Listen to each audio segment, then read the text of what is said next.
Bueno, el- buenas tardes, el sistema financiero global. Entonces, mi grupo está conformado por Daniela Cuervo, Angie Torres y yo, Laura Garzón.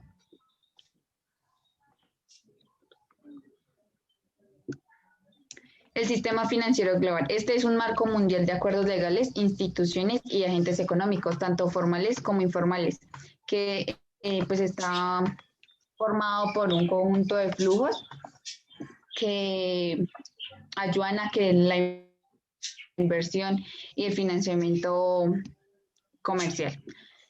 Bueno, desde el siglo XIX, la migración mundial y las tecnologías para la comunicación facilitaron el crecimiento del comercio internacional y la inversión.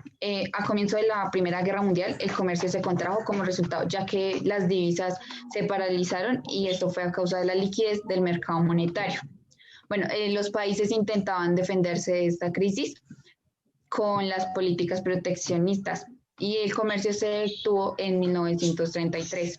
Cada vez esto empeoraba con los defectos de la Gran Depresión, pues hasta que llegaron como a una serie de acuerdos comerciales que ayudó a reducir la tasa a nivel mundial.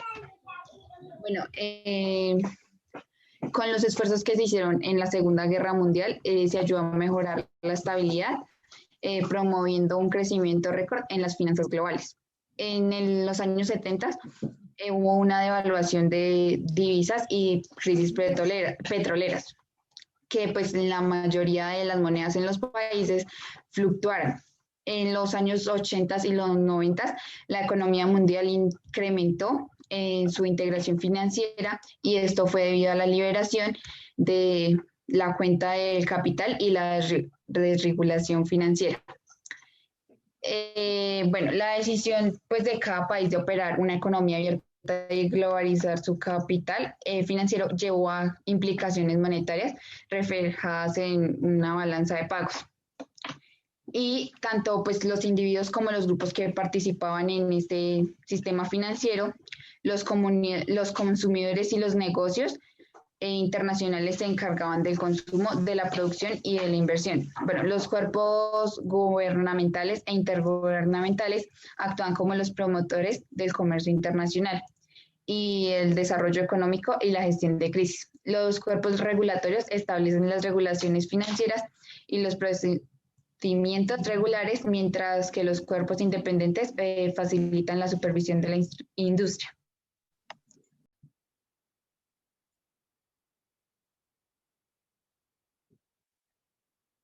Abandono formal del patronor.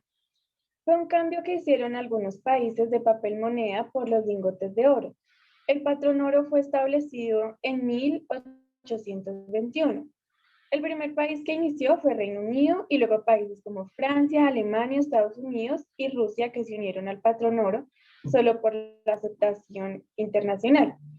La hiperinflación es que los precios aumentan y la moneda pierde el valor y se experimentó la hiperinflación en Hungría, Alemania, Rusia y Polonia a finales de 1918 después de la Primera Guerra Mundial. El patrón oro se hizo insostenible causando la Gran Depresión, que fue una crisis financiera de 1930. Los países que vivieron esto fueron Estados Unidos, Austria, Alemania y las reservas de oro del Reino Unido que se vieron afectadas. El Dresdner Bank, que es el Banco de Alemania, se declaró en bancarrota en 1931. Ese mismo año Armenia abandonó el patrón oro, convirtiéndose en el primer país en hacerlo. En septiembre de 1931, Reino Unido permitió la fluctuación de la libra esterlina. Fluctuar es experimentar una variación en la bolsa de valores y la libra esterlina es la moneda del Reino Unido. A finales de 1931, países como Austria, Canadá, Japón y Suecia abandonaron oro, luego Estados Unidos lo abandonó en 1933 y Francia en 1936.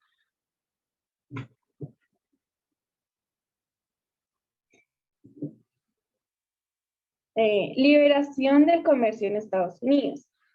La liberación del comercio en Estados Unidos inicia con el presidente Franklin Roosevelt, que se convirtió en el presidente número 32 de Estados Unidos. Para sus dos primeras legislaturas, Roosevelt presidió el gobierno federal durante la mayor parte de la Gran Depresión y puso en marcha un ambicioso plan conocido como New Deal, en respuesta a la peor crisis económica que vivió Estados Unidos en la historia. Y el Partido Demócrata trabajó para revertir el proteccionismo comercial en favor de la liberación del comercio, dando paso al Congreso de Estados Unidos, donde se aprobó el Acta de Acuerdos de Comercio Recíprocos. En 1934, intentando restaurar el comercio global y el desempleo de Estados Unidos, negoció 29 bilaterales y la tasa promedio de aranceles se redujo aproximadamente un tercio en este periodo. De modo que los acuerdos comerciantes no resultarían con tasas arancelarias preferentes o discriminatorias con ciertos países. En cualquier importación, y en particular debido a las dificultades e ineficiencias asociadas con diversas tasas, para que finalmente se puedan reducir los impuestos de Estados Unidos.